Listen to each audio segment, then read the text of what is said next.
Cordial saludo. Doy inicio a la grabación de esta reunión la noche de hoy, el CIPAS 1 del curso Geopolítica 10-20-40. Voy a dar inicio a la presentación. Este primer CIPAS de Geopolítica entonces trata sobre la temática de la primera actividad, sobre la segunda actividad del curso, la tarea 2 que me propongo mostrar. Tarea 2, Geopolítica y conformación del sistema mundo. En nuestro foro de la actividad 2, entonces se propone que hay que elaborar un ensayo que contenga uno de los tres temas presentados en la guía de actividades. El primer tema, la importancia de la geopolítica de un Estado-nación, gobierno, relaciones internacionales. Segundo tema, importancia de la configuración del sistema mundial y las diferencias entre países. Y el tercer tema, cómo los hitos políticos, económicos, sociales y culturales han cambiado las relaciones internacionales entre los países a través de la historia. En ese orden de ideas, se sobreentiende que el objetivo del CIPAS hoy es mirar los términos de referencia de esa primera actividad, que es realizar un escrito, un ensayo. Muy buenas noches, Sharon. ¿Me confirma si está escuchándome? Buenas noches, sí, tutor, lo estoy escuchando. Bueno, no sé si alcanzó a escuchar la introducción al tema del CIPAS. Voy a repetir. Gracias. Correcto, voy a repetir. Entonces, esa introducción mencionaba yo que teniendo en cuenta que la actividad que ya casi se vence es la tarea 2 del curso de Geopolítica, esta actividad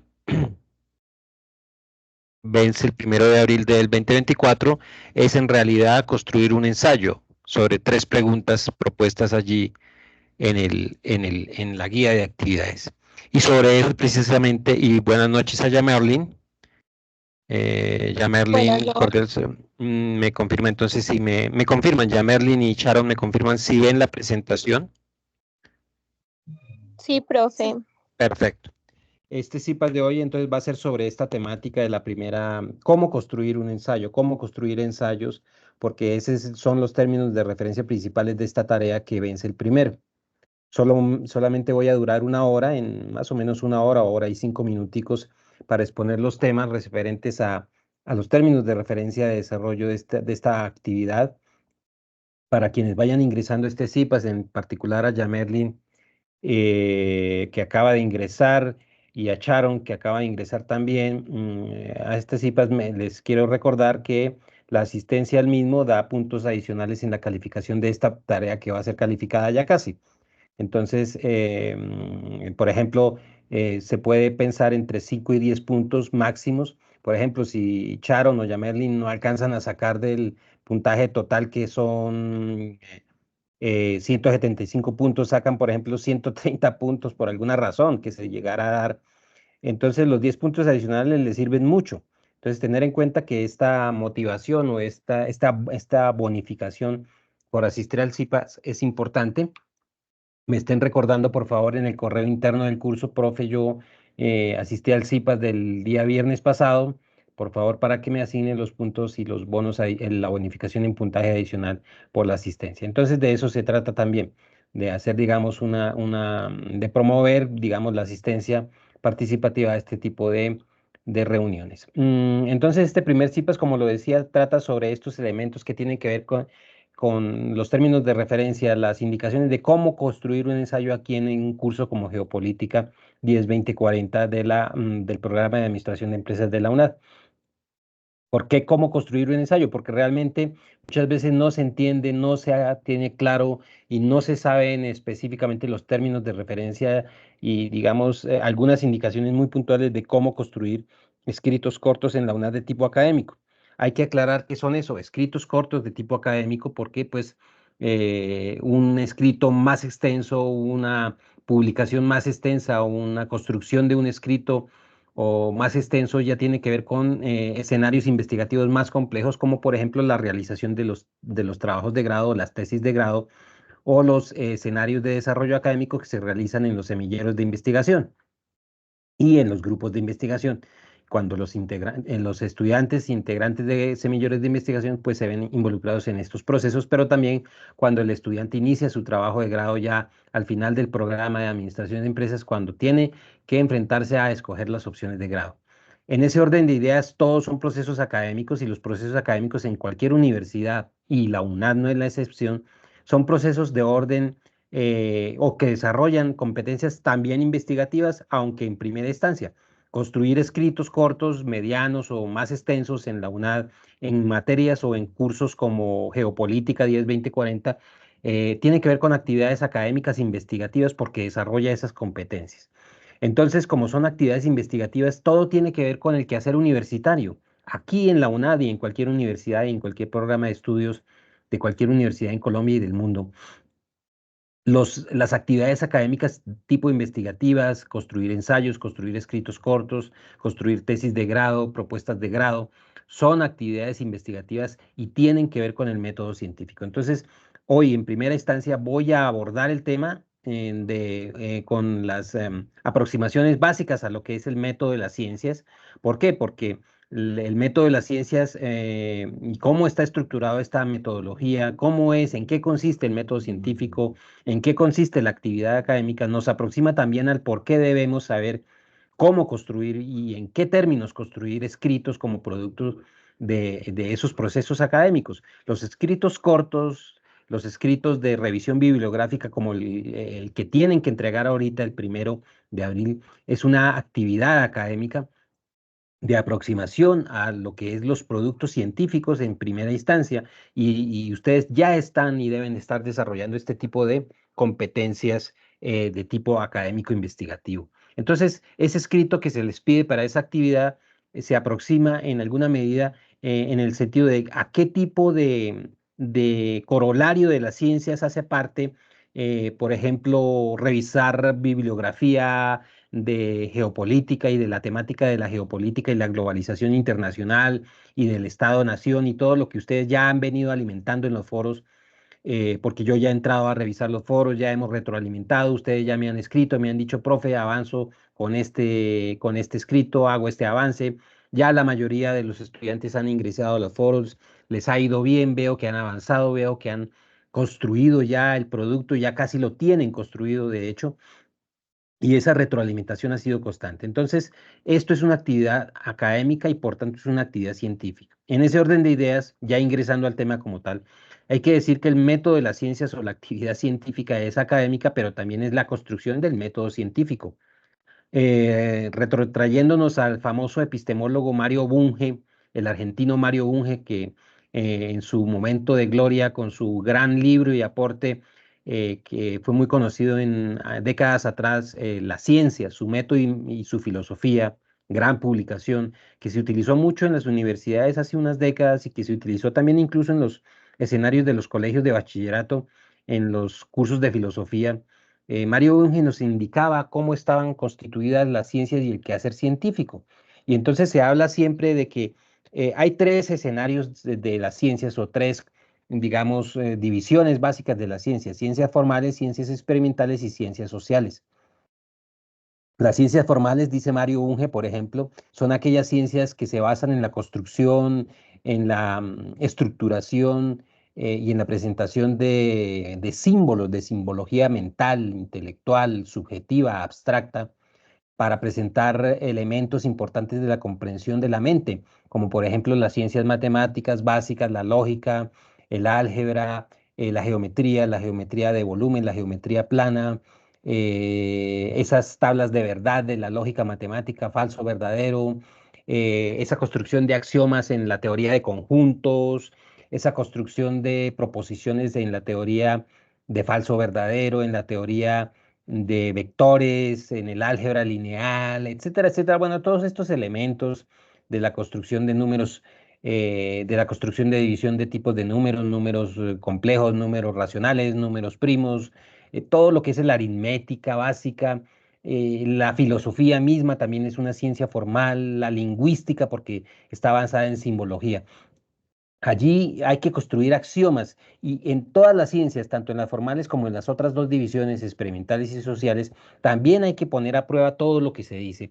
Un objetivo, un quehacer de las ciencias es poner a prueba toda la fenoménica, todos los fenómenos naturales, pero también los fenómenos abstractos. Las ciencias formales se encargan de fenómenos abstractos subjetivos. Las ciencias experimentales y las ciencias sociales se encargan de entender los fenómenos objetivos físicos que existen tanto en el ámbito de los fenómenos naturales, el mundo físico que nos rodea, y las ciencias sociales se encargan de a esclarecer los fenómenos de los grupos humanos y de las personas individualmente. Entonces, las ciencias formales, rápidamente contextualizando, como la matemática, la lógica, la lingüística, la filosofía, la semántica, la sintáctica del idioma, la misma filosofía del método, la epistemología, la exégesis, em, todas estas corrientes filosóficas, la sofística, la dialéctica,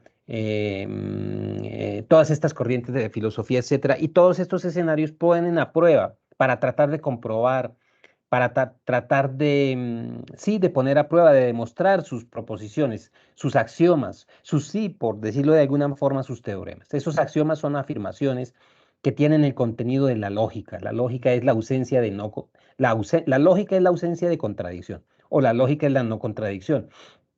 En ese orden de ideas, todas las ciencias quieren generar escenarios de lógica, o sea, de no contradicción. Lo mismo las ciencias experimentales y las ciencias sociales, lo que pasa es que las ciencias formales demuestran la logicidad de sus propios teoremas, de sus propios axiomas o propuestas previas que ya son meramente aceptadas o generalmente aceptadas en un contexto general.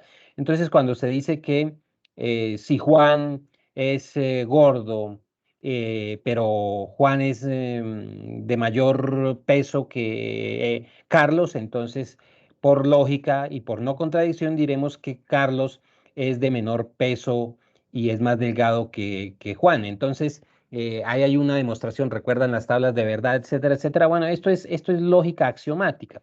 Esto en las ciencias formales. Ya en las ciencias experimentales, claro, en todas se llegan a conclusiones para demostrar la validez de todo lo que se está diciendo, proponiendo, axiomando, o, digamos, y teorizando, teorematizando, etcétera. Es decir, es un proceso.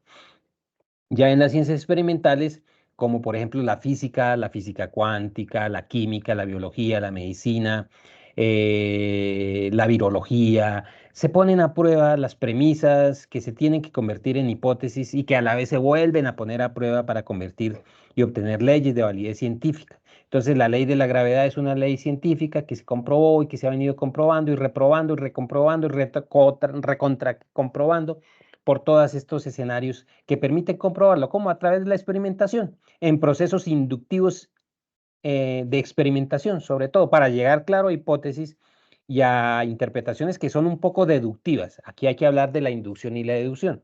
Entonces, en ciencias experimentales, la inducción es un proceso investigativo de puesta a prueba de evidencias.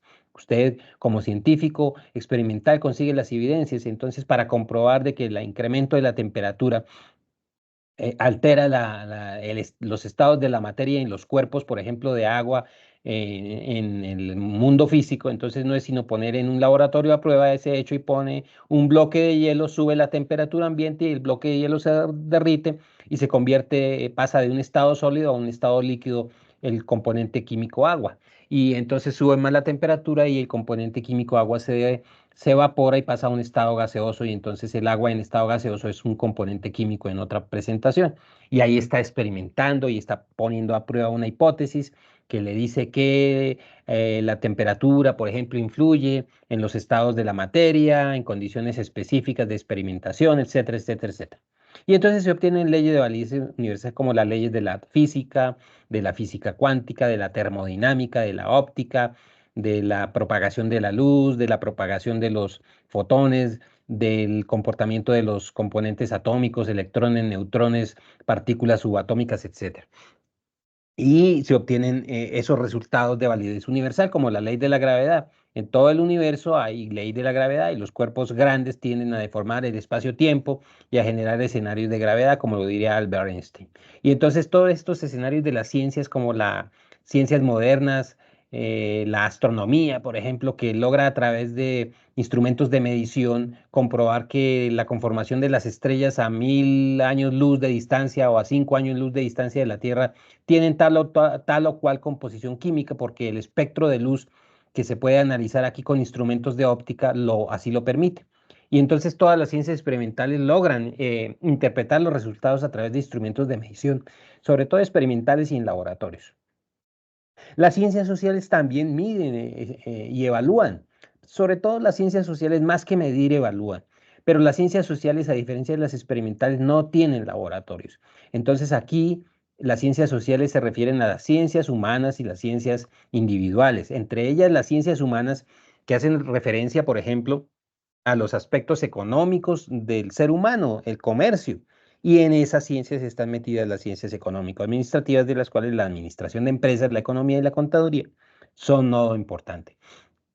Por eso hablamos de las ciencias sociales como escenarios también científicos o cuasi experimentales, porque también evalúan, también aplican procesos de experimentación o cuasi experimentación. Cuando, por ejemplo, un administrador de empresas quiere comprobar un postulado, una proposición, una teoría, un supuesto, cuando quiere comprobar, por ejemplo, quiere poner a prueba a través de procesos investigativos, por ejemplo, el comportamiento de los consumidores en un escenario específico de mercado. Entonces, comportamiento de los consumidores de lácteos en la zona de Duitama o en la zona de Bogotá o en la región de Pasto, comportamiento de los demandantes de lácteos en tal zona. ¿Eso cómo se comprueba? Eso se comprueba a través, por ejemplo, de procesos cuasi experimentales que son inductivos, pero también deductivos, en donde usted recolecta unos datos y hace encuestas, encuestas de mercado, encuestas de medición. Ahí hay procesos cuasi experimentales, no de laboratorio sí, pero sí cuasi experimentales de recolección de datos, y a la vez tiene que llegar a interpretar esos datos. Entonces, estos procesos de inducción y deducción en las ciencias sociales ya son un poquito más diferentes y hacen parte del método científico. Eso es un ejemplo. Hay muchos procesos más. Cuando se habla de analizar las unidades empresariales, estamos hablando de procesos investigativos, por ejemplo, aplicados al mundo de la empresa, al mundo de las unidades empresariales. Entonces, los proyectos de investigación que se encargan de estudiar, por ejemplo, una población objetivo de empresas ubicadas en una zona geográfica como por ejemplo Bogotá. Y entonces allí se tienen que levantar encuestas de datos, sacar promedios, sacar desviaciones estándar, medianas, modas, establecer cómo es el comportamiento de los oferentes de un producto, cómo es el comportamiento de las unidades empresariales, por ejemplo, como respuesta a cierto tipo de implementación de políticas empresariales, cuáles son los resultados de esas encuestas, pues ellos son los resultados numéricos que son sometidos a interpretación y evaluación. Entonces, las ciencias sociales, más que verificar o más que demostrar, lo que hacen es evaluar, y esa evaluación de esos contextos sociales y individuales, por ejemplo, la psicología, que es una ciencia social también, evalúa el comportamiento humano, pero tienen que haber, digamos, estadísticas, tiene que haber datos que permitan evaluar, porque sin datos no se puede evaluar. Sí, las ciencias sociales también evalúan más que experimentar. Entonces, estos escenarios son científicos en los tres tipos digamos, divisiones de la ciencia: ciencias formales, experimentales y sociales. Aquí en ciencias económico-administrativos, contables y de negocios, se aplica todo el método científico de las ciencias económico-administrativas. Entonces se hacen procesos investigativos, se hacen procesos de evaluación, cuando vayan a hacer sus tesis de grado van a hacer procesos de medición, evaluación del impacto de una política pública, por ejemplo, de fomento a un sector económico, evaluación del impacto de las tasas de interés frente al conjunto de empresarios, emprendedores del sector productor de insumos químicos, por ejemplo, evaluación del impacto de las políticas de fomento a los productores ganaderos en tal zona del país. Estamos haciendo evaluación del impacto, sí, en estas ciencias sociales sobre todo, pero también en otras ciencias humanas, como lo decía, la psicología, la sociología, el trabajo social. Por ejemplo, la sociología puede hacer un estudio sobre la evaluación del impacto de la cooperación internacional y de políticas públicas y de cooperación internacional en los grupos segmentados de cierto tipo de poblaciones, por ejemplo, mujeres cabeza de familia, u otro estudio en administración, cómo impacta los escenarios de cooperación o los proyectos de cooperación internacional en la bancarización en segmentos de mujeres o madres cabezas de familia en los países emergentes.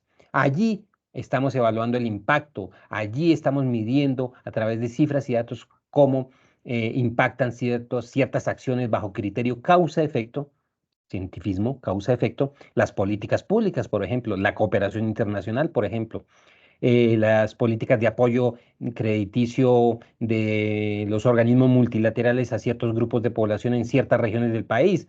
Entonces, en el Pacífico, en el Atlántico, en el departamento del Cauca, cómo se ha impactado la sustitución de cultivos y cómo ello impacta a las mujeres, madres, cabeza de familia de las comunidades de ciertas etnias, por ejemplo. Entonces, todo esto es ciencias sociales y todo esto es investigación de evaluación de impacto ya allí en ese escenario de las ciencias sociales.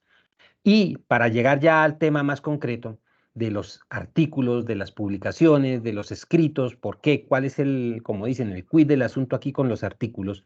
¿Qué tienen que ver con el método de las ciencias? Pues sí, parte de todas las investigaciones en todos los escenarios científicos, ciencias formales, experimentales y ciencias sociales, tienen que producir resultados. ¿Y sus resultados en dónde se miran? Se miran a través de los productos de investigación.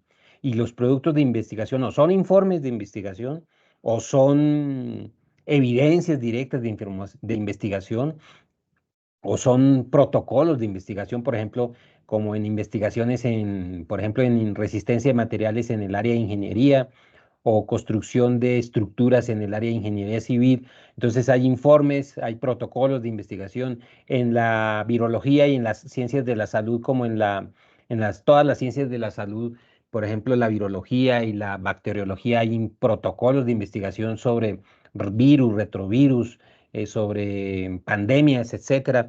En otras ciencias como la climatología, también hay informes sobre el comportamiento de las variables que afectan el medio ambiente, etcétera, etcétera. En ciencias experimentales y en ciencias formales también hay informes, hay productos de investigación sobre teoremas, teorías, en matemáticas, en ciencias de la educación también, en ciencias sociales de la educación también hay informes de evaluación de impacto de modelos educativos, bueno, etcétera, etcétera.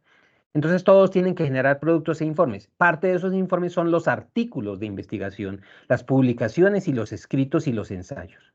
Pero aquí en el quehacer académico, en un curso como Geopolítica y Cooperación Internacional o Geopolítica 10-20-40, los escritos cortos son parte del quehacer académico. Y entonces cuando ustedes vayan a presentar esta tarea, lo que van a hacer es un pequeño escrito de no más de 10 páginas o como les haya indicado la guía, acerca de las tres temáticas propuestas allí. Y entonces es como una especie de proceso investigativo, pero en pequeña escala. Y para hacer un escrito corto se mantienen los mismos criterios que hay que mantener en los procesos constructivos de construcción de escritos, pero hay que delimitarlo porque ya no es una tesis ni va a ser un resultado de un artículo de investigación, de un proceso investigativo complejo, sino va a ser un escrito corto sobre una bibliografía o una fuente de consulta que se realizó. Y entonces ahí viene nuestro siguiente elemento para seguir avanzando y evacuar el tema, que tiene que ver con tipos de ensayo o escritos y ensayos cortos. Y entonces hay muchos tipos de escritos y ensayos cortos, pero también ensayos de más trascendencia y de más extensión. Hay escritos críticos, literarios, científicos, argumentativos, filosóficos, descriptivos, expositivos, biográficos. Yo entendería que aquí en Geopolítica 10-20-40, para hacer esa tarea 2, en donde se pide que se haga como un resumen, como un escrito, como un ensayo sobre tres temáticas que se escojan.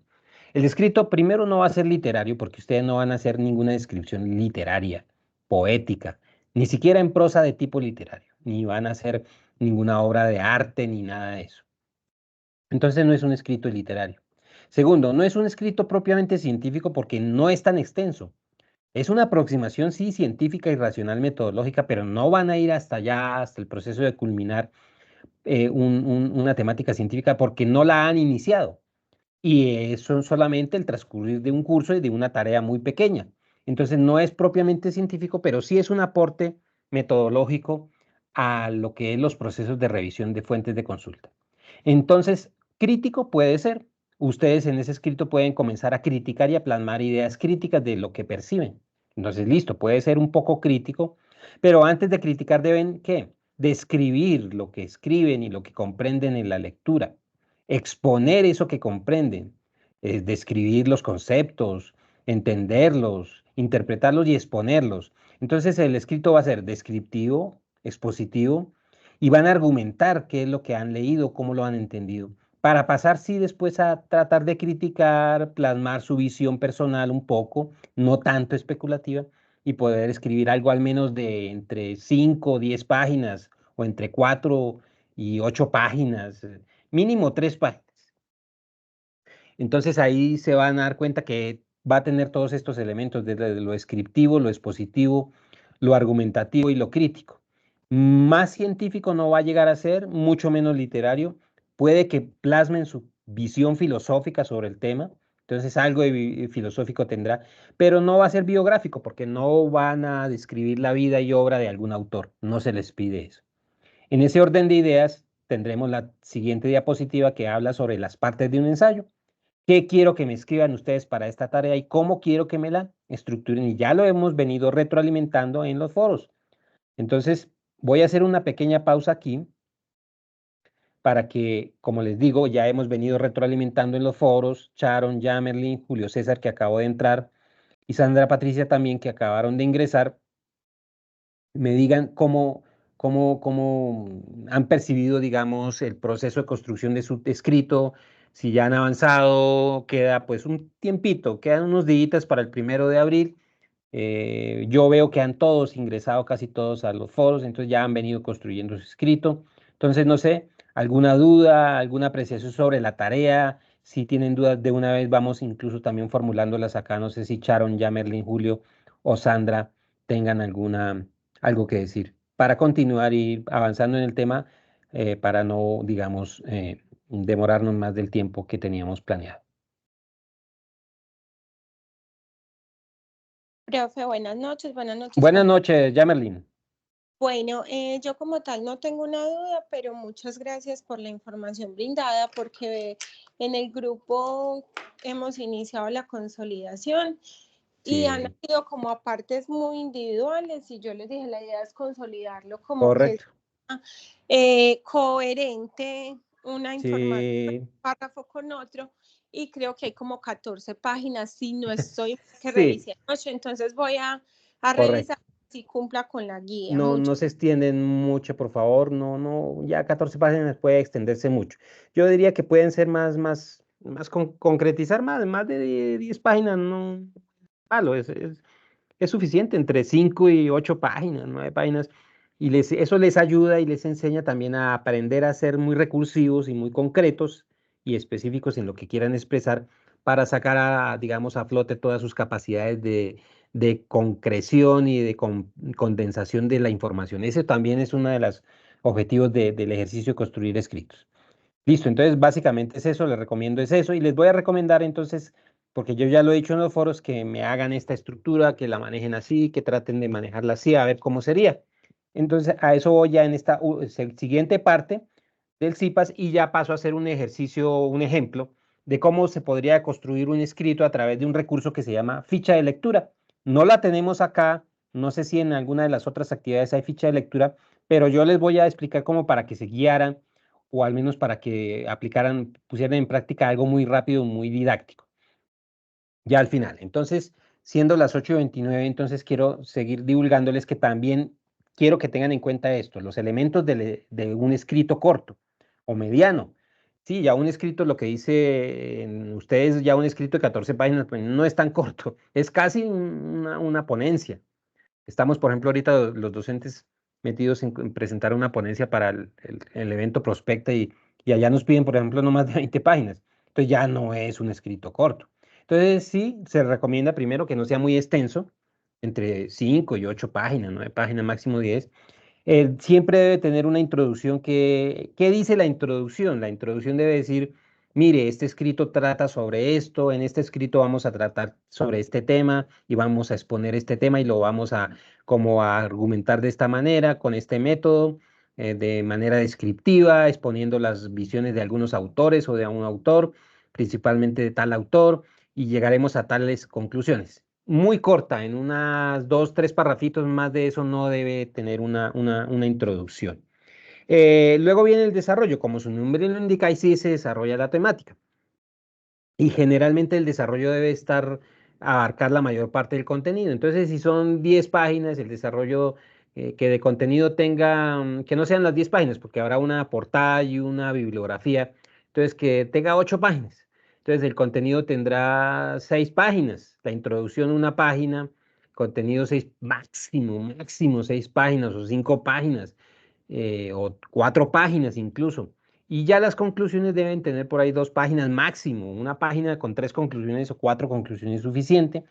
¿Y qué se hace en el desarrollo? En el desarrollo, como su nombre lo indica, se desarrolla la temática. Y les voy a dar el consejo de cómo comiencen a desarrollar la temática. Ustedes plantean su idea central, plantean su idea de lectura, plantean su idea central de lectura como que su propuesta inicial, como lo decía yo en la primera diapositiva. Una premisa, proponen una proposición, una premisa o como quieran llamarla, si quieren llamarlo axioma también. Es como una primera idea aproximativa a lo que quieren exponer y desarrollar. Es una afirmación categórica, que ustedes se la creen mismo, ustedes mismos se creen esa afirmación y dicen, voy a demostrar que esta afirmación es cierto, es verdad, como que tiene lógica, como que ya otros autores me lo han indicado que sí es como válida. Entonces plantean una premisa inicial o aproximación, o que también se denomina hipótesis de lectura. Plantean esa premisa inicial y de ahí en adelante comienzan a desarrollarla. ¿Cómo?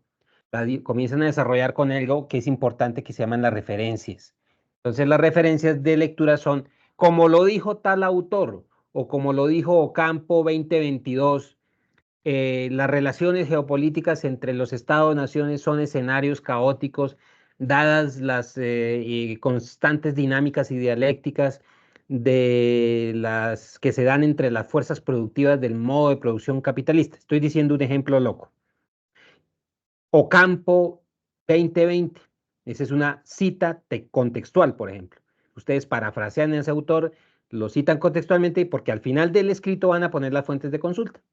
Ocampo 2020, Ocampo J 2020, abre comillas, el título del artículo, publicado en la revista, por ejemplo, y de revista Sociología y Nación, por ejemplo, o la revista Sociología Moderna de la Universidad Nacional, un ejemplo loco.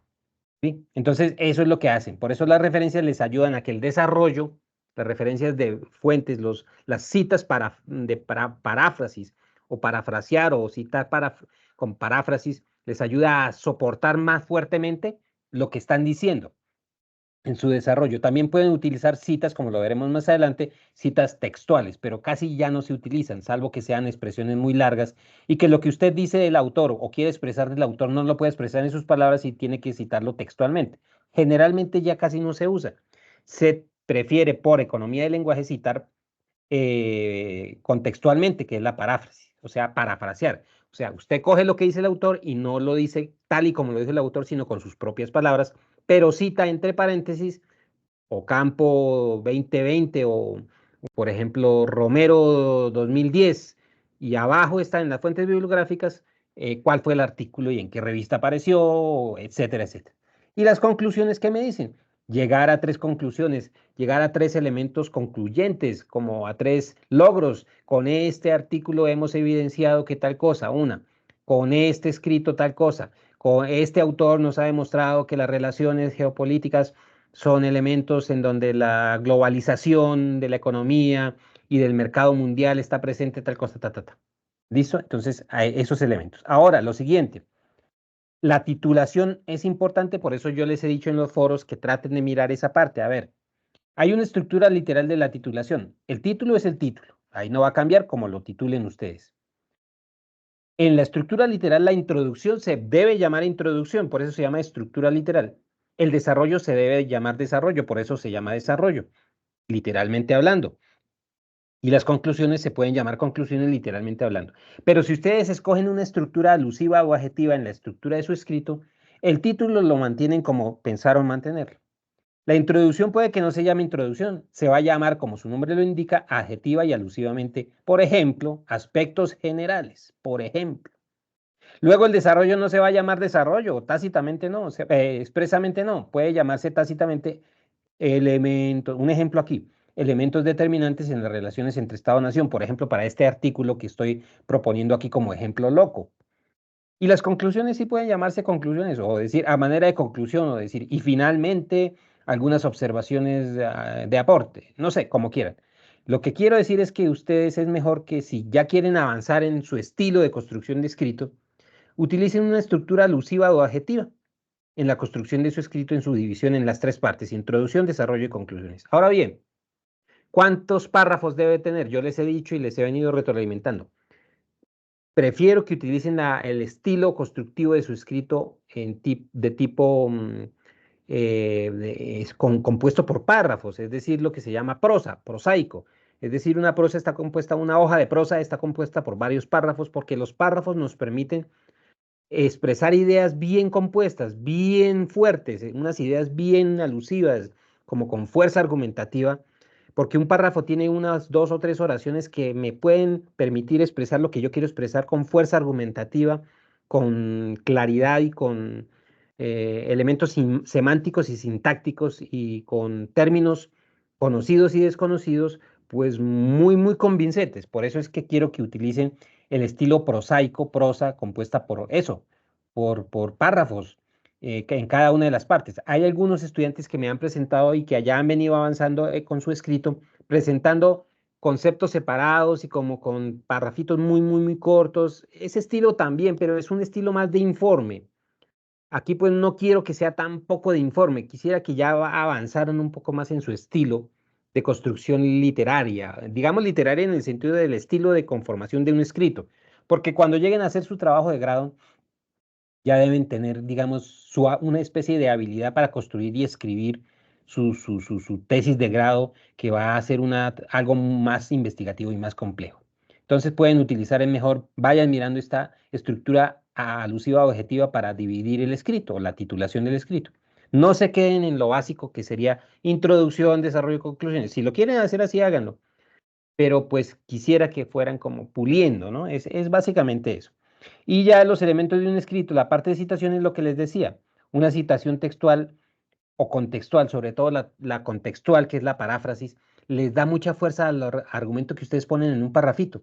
Entonces, un ejemplo, por ejemplo, esta expresión, en el corazón de la geopolítica se encuentra la relación entre el poder y el espacio.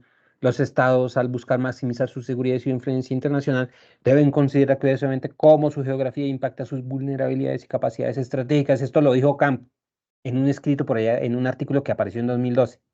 Aquí lo que dice el autor, quien plasmó esto, lo dice con sus palabras, no con las propias palabras de Ocampo.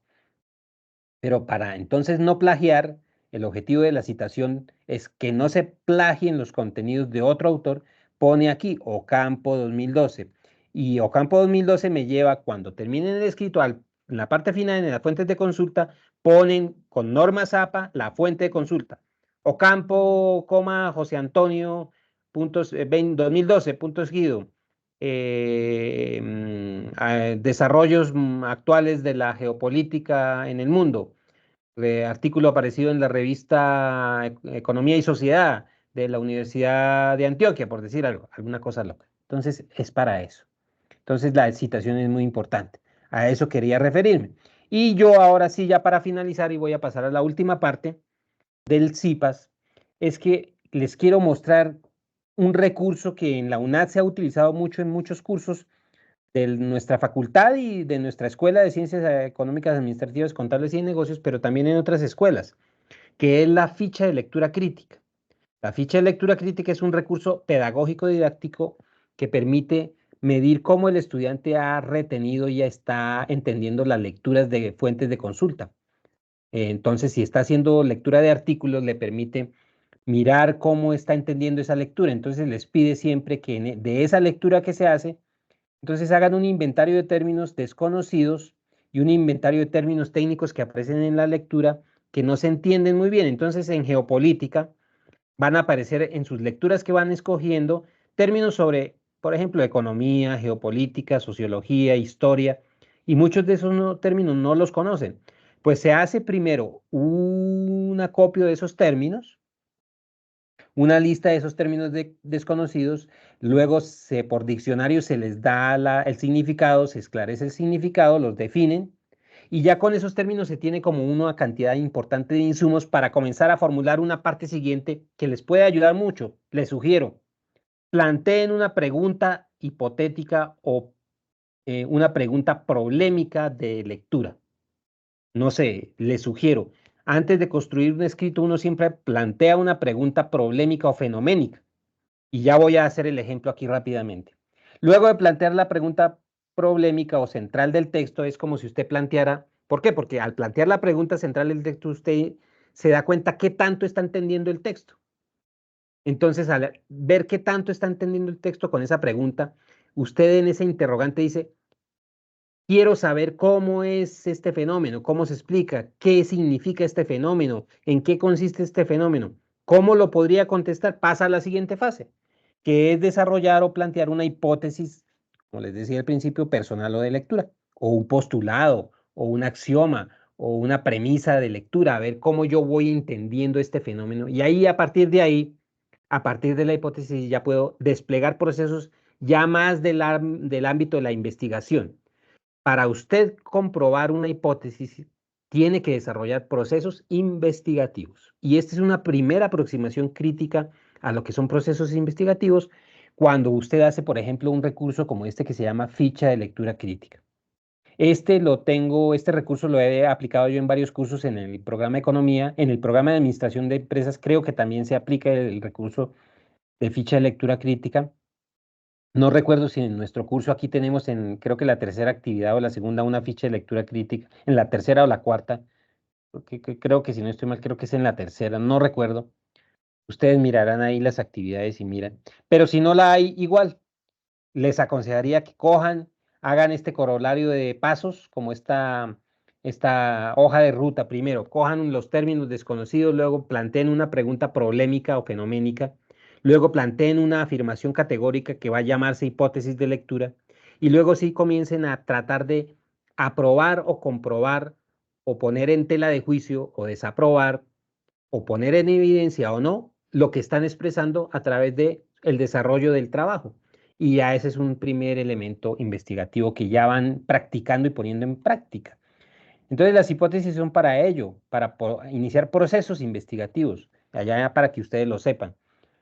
Plantear hipótesis es la primera aproximación, plantear preguntas problemáticas es la primera aproximación a procesos investigativos. Así lo define, por ejemplo, Moisés Wasserman, el rector de la Universidad Nacional. Cuando hay interrogantes, se generan procesos investigativos. Cuando usted tiene un interrogante académico sobre un fenómeno físico, humano, económico, social, administrativo, contable, financiero, usted despliega procesos investigativos y esas preguntas problemáticas le permiten ayudar a desplegar procesos investigativos. Y entonces allí eso nos lleva a siguientes elementos o componentes de los procesos investigativos. Árboles de problemas. Ustedes en administración de empresas utilizan mucho en los modelos administrativos los árboles de problemas, en modelos de gestión, en donde se plantea un problema o un núcleo problemático con unas causas de ese problema y unos efectos. Entonces se habla de los árboles de problemas para escenarios, por ejemplo, de planteamiento de problemas de gestión, de administración, de fenómenos de gestión no solo de datos, sino gestión digamos, de gestión de elementos en el ámbito por ejemplo, de las unidades productivas, etcétera, etcétera, en todos los ámbitos de los procesos económico-administrativos, de los procesos sociales, de los procesos de gestión de recursos, etcétera. Y entonces también nos lleva eso a los árboles de problemas múltiples, con múltiples causas, múltiples efectos y en la solución de una problemática fenoménica central. Entonces, a eso me refería yo. Esta es mi presentación. Ya paso, entonces voy a pasar finalmente ya a hacer como un ejemplo. Entonces voy a cerrar aquí esta presentación y voy a ir aquí documento en Word que tengo abierto, que es una ficha de lectura crítica como que tenía de un periodo de una materia pasada, de aquí del curso pasado de Geopolítica 10, 20 y 40 del periodo pasado. Me hicieron una especie de ficha de lectura crítica para un texto que se escogió. Entonces, por ejemplo, para un texto que se llamaba Sustentabilización ecológica como condición de vida. Ustedes saben que la geopolítica abarca muchos temas. Abarca el tema de la cooperación internacional, abarca el tema de la sustentabilidad medioambiental en nuestras regiones, en Colombia, en Latinoamérica. Ustedes saben que la geopolítica abarca el tema del desarrollo humano, el tema del desarrollo social y económico, el tema de la cooperación entre las organizaciones, el tema del medio ambiente, el tema de la administración de los recursos naturales. Ustedes saben que la geopolítica abarca el tema de los conflictos en grupos humanos, la migración. Ustedes saben que la geopolítica abarca el tema de cómo impacta la cooperación de organismos multilaterales en países en desarrollo o países emergentes, que son los temas gruesos que a ustedes como administradores de empresas les interesa de aquí a mañana que lleguen a graduarse y deciden hacer, por ejemplo, un trabajo que tenga que ver con un tema de cooperación internacional, como lo veremos ya en la última unidad y en las dos últimas tareas que nos toca aquí en este curso, en este periodo. Cooperación internacional. Entonces pueden decidir hacer un tema de desarrollar un tema de cooperación internacional para la sustentabilización ecológica, como por ejemplo el Fondo Monetario Internacional o las Naciones Unidas con sus planes de las Naciones Unidas para el desarrollo en el marco de la Agenda 2030 o la Agenda 2020 o los desafíos de desarrollo del milenio, cómo aportan al desarrollo de la sustentabilización ecológica para de frente, por ejemplo, a la acción de las organizaciones públicas y privadas, por ejemplo. Eso es gestión. Entonces, aquí este ejemplo. Este estudiante me escogió esta temática y dijo, bueno, voy a leer esto, sustentabilización ecológica como condición de vida. Cogió y miró que los términos desconocidos eran, por ejemplo, palabras como inequidad, holística, sustentabilidad, dualismo, y que los términos técnicos ya de la parte ecológica y de la economía ecológica y de la economía del medio ambiente y de la administración del medio ambiente eran ecología, vida, conservación, degradación ambiental, economía, sociedad. Y entonces los definió, como pueden ver, mire, los definió muy bien y se dio cuenta que el tema de la sostenibilidad ambiental era importantísimo. Y como se dio cuenta y leyó que eso era importantísimo, dijo, cojo estos términos y armo una ¿qué? Una pregunta problemática o central del texto. Y la armó de la siguiente manera: ¿por qué el desarrollo económico arrastra en sí misma una crisis ecológica con alta degradación ambiental? Porque él se dio cuenta que en esa lectura, con todos esos términos, realmente se estaba planteando el problema de la degradación ambiental, que casi siempre nosotros llegamos a la conclusión de que entre más desarrollo económico, industrial de los sectores, eso conlleva como consecuencia o externalidad alterna que los escenarios medioambientales se vean afectados. Entonces, cuando se aplica un desarrollo industrial, no sé, instaló una fábrica o un desarrollo de una industria, un sector minero en una región como por ejemplo el Chocó o la producción, por ejemplo, o la explotación minera legal o ilegal en el Cauca o en el departamento del Putumayo o en los territorios de la Altillanura en Colombia, ello terminó afectando las cuencas de los ríos. Entonces se ve afectado el medio ambiente, las riberas, las cuencas de los ríos, que afecta esto a las comunidades. Y entonces ahí esto está presente, el problema de por qué el desarrollo económico arrastra crisis ecológicas de alta degradación ambiental. Y este estudiante se planteó esa pregunta. Y entonces dijo, ah, pues yo mismo me la puedo responder. Pues voy a plantear mi hipótesis de lectura. O cogió esa hipótesis que iría hasta acá. Él la planteó inicialmente todo así pegadito, pero yo dije, no, no es necesario que la pegue, su hipótesis va a ser esta. Y la puso ahí, dijo, mi hipótesis es esta. Esta es mi hipótesis. Y entonces hay formas de plantear las hipótesis. Aquí pues el estudiante pudo haber cometido errores, no la planteó plena como una hipótesis más categórica, más afirmativa, más fuerte. Hay que plantear una hipótesis fuerte, con carácter. Y comenzó a desarrollarla ya que, a ponerla en prueba, en tela de juicio. Y dijo, sí, mi hipótesis es cierta porque, por ejemplo, Muñoz, Ocampo y otros autores ya han opinado sobre el tema. ¿Sí ven para qué son las citas? ¿Para qué son las citas de paráfrasis? Para comenzar a darle fuerza argumentativa al desarrollo que hace aquí este estudiante, este chico, del periodo pasado para tratar de comprobar que lo que él dice tiene sentido y lógica. Y al final puso sus referencias, puso Díaz Muñoz 2015, aunque aquí no se pone así, se pone, por ejemplo, Díaz Muñoz. Por ejemplo, si el nombre es Carlos, entonces se pone Díaz, coma, C mayúscula, y no más 2015. Economías solidarias en América Latina recuperado de ta, ta, ta, ta. Eso es norma SAP. Y aquí, bueno, esto es una aproximación no escrito. ¿Aquí qué le falta? Le faltarían, ¿qué? Más cositas, más ideas, que él tenga unas conclusiones y ya. Entonces voy a hacer un ejemplo. Entonces, ya para finalizar, para no cansarlo, son las 8:50. Entonces le voy a pedir el favor a Sharon, a Yamelin, a Julio, a Sandra o a Julie Paola, que acabo de entrar también, que me cuenten que, así, yo no estoy aquí haciendo pues un sondeo ni nada, sino simplemente quiero que a modo personal me cuenten algunos de ustedes qué lectura escogieron para yo hacer un ejemplo rápido aquí de cómo sería este proceso de construcción. No sé, Sharon, Yamelin, Julio, Sandra, Julie, ¿qué tema escogieron o van desarrollando? Y yo entonces aquí lo pongo y hago el ejemplo. Los escucho. Tutor, yo escogí el tema sobre los hitos. ¿Los qué? Y, Los y hitos. me enfoqué, sí, en el año 2020 y lo que ha sucedido durante y después de la pandemia. Perfecto. Entonces los hitos. Hitos quiere decir acontecimientos fuertes. Muy bien. Escogió este tema, listo. Entonces, mm, vamos a suponer que no escogió este tema de hacia una geopolítica de la construcción de poder, sino el tema de hitos geopolíticos. Hitos geopolíticos y su impacto, estoy dando un ejemplo loco, y su impacto en las relaciones, un ejemplo loco, de los Estado-nación.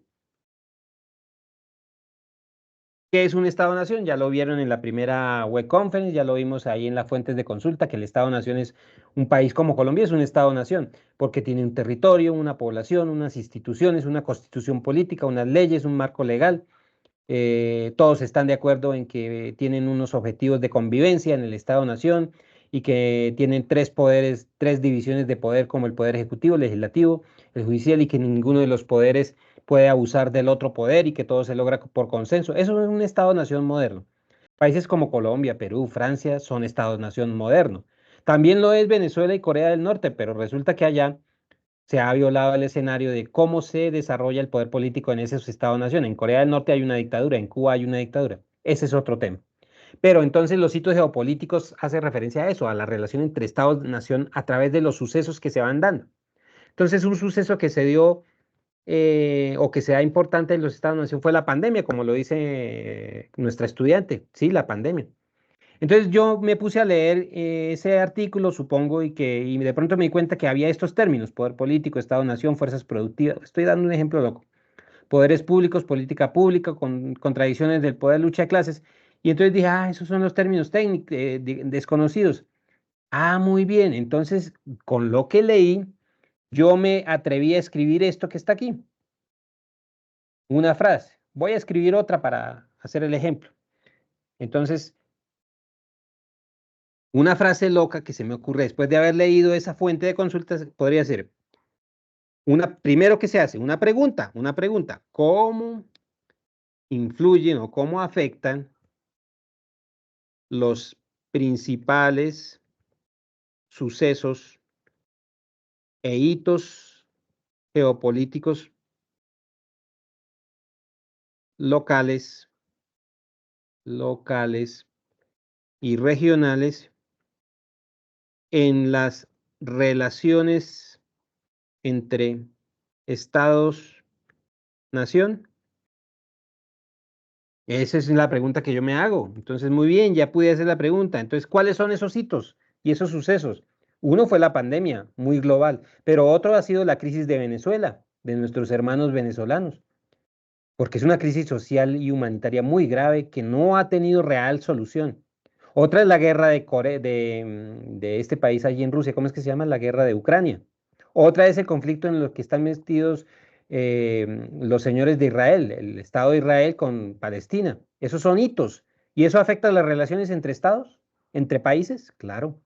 Claro, porque ya, por ejemplo, aquí hay muchos presidentes están en acuerdo con Israel y cómo actúa, con Rusia, cómo actúa con Ucrania. Y otros países y otros presidentes ya no están en acuerdo y otros sí están en acuerdo y eso afecta las relaciones entre países. Entonces el presidente de nuestro país ya dijo que iba a romper relaciones con Israel y que no iba a haber más desarrollo de tratados de intercambio y cooperación económica y técnica. Entonces Israel es un país que produce mucha tecnología, que produce tecnología agrícola, tecnología de seguridad, tecnología electrónica y militar, que hace asesoría en seguridad y que produce tecnología de riego y de desarrollo agroindustrial. Y son ejemplo a nivel mundial. Entonces, ¿eso afecta las relaciones y el desarrollo de las relaciones económicas globales? Claro que sí. Entonces, sí, yo mismo me hice la pregunta y yo mismo me la contesto, por ejemplo, con una hipótesis central de lectura que puede ser esta que voy a poner aquí. Los acontecimientos o hitos que se dan de forma traumática. Estoy escribiendo algo loco, traumática en los países y las regiones afectan de manera importante el desenvolvimiento de las relaciones globales y comerciales entre los Estados-nación. Listo, punto. Hasta ahí es mi hipótesis. Y abajo comienzo a demostrarla, porque las relaciones de comercio internacional entre países se ven afectados en su desenvolvimiento de los tratados comerciales, de intercambio técnico, etcétera. Y eso lo dice, por ejemplo, Ocampo 2022 en un escrito que escribió, y después lo dice, y eso también lo dijo Bermúdez 2018, y también lo dijo Benítez 2010, y así. Y ahí comienzo a desarrollar el escrito ahí para abajo. Eso es sencillo. Por eso esta hipótesis de lectura es importante y también es importante plantear una pregunta problemática o problemática de lectura. Y entonces sí se dan cuenta más o menos ya cómo es el proceso. Esto era lo que quería divulgarles. Ya muchos de ustedes ya han escrito y creo que muchos de ustedes también han aplicado elementos parecidos. Entonces veo que ya han desarrollado y desplegado todos estos elementos.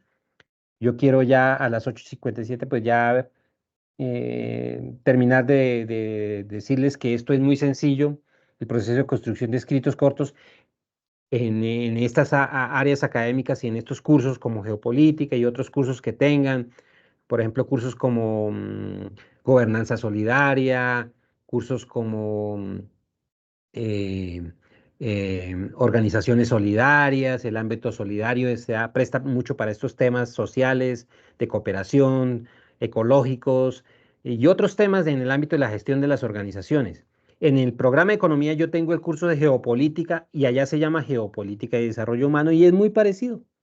Allá se habla del escenario del proceso de desarrollo humano y social en los escenarios de globalización actuales de los países emergentes a través de indicadores de desarrollo humano como los índices de las Naciones Unidas. Es algo parecido con un enfoque un poquito diferente, más al desarrollo humano, en cambio aquí en la administración es un enfoque más a la cooperación internacional. Pero igual, en estos dos escenarios, geopolítica en este programa o en el programa de economía, también hay un curso de geopolítica en el programa en algunos programas de posgrado aquí en la UNAD, pero que se orienta más hacia el lado de las finanzas, geopolítica y finanzas internacionales, algo así, y también en los otros programas, como el de negocios internacionales. Entonces, la geopolítica se presta mucho para estos temas de orden transversal social, de desarrollo humano, de crecimiento humano, de progreso y de progreso, digamos, en el ámbito de lo que es los estándares de cooperación, los estándares de crecimiento de las comunidades, etcétera, etcétera.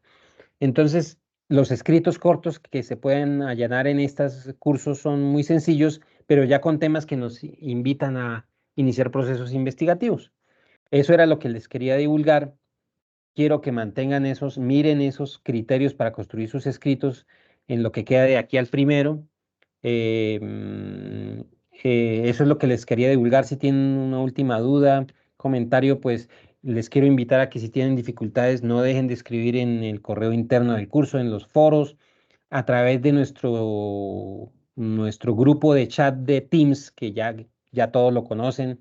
Yo ya les he divulgado informaciones, noticias, estas noticias, invitaciones a chat, a web conference, a través también de ese grupo de Teams que tenemos en nuestra materia, a través del correo interno del curso. Me comunican a través de esos escenarios y yo siempre estaré presto. Mire, tengo esta dificultad, me pasó esto, no pude presentar en el tiempo estipulado el trabajo, ¿qué puedo hacer? Yo lo que necesito es que ustedes estén atentos e interesados y si se les presenta dificultades, pues manifestarlas. Y en ese orden de idea, pues por ejemplo, damos plazos extemporáneos, comprendemos que los estudiantes de la UNAD son personas que desarrollan muchas competencias y muchos compromisos, no solo estudios, sino también desarrollan sus competencias laborales. Ya muchos tienen compromisos laborales, familiares muy complejos, por eso escogieron el formato de la UNAD para iniciar sus estudios, etcétera, etcétera. Entonces, por eso yo también, digamos que tengo esa parte de mirar las circunstancias de cada uno de ustedes, pero siempre quiero que estén atentos y me manifiesten, porque si no manifiestan sus, digamos, dificultades, pues como no se puede, pues entrar digamos, a dar esos espacios de oportunidad, y etcétera, etcétera. Y entonces eso es lo que quería comentarles. Faltan las dos web conferences del curso y un CIPAS más. En el último CIPAS les voy a explicar cómo se hace la tarea final, que es la tarea sobre cooperación internacional, que es un poquito más específica, cómo harían esa tarea, qué consultar, qué recursos consultar, cómo exponerla, cómo construirla, y es un CIPAS también de 1 hora. Entonces solamente hago estos dos CIPAS, el primero que ya estamos culminando y el CIPAS que en su momento citaré ya al finalizar el periodo académico.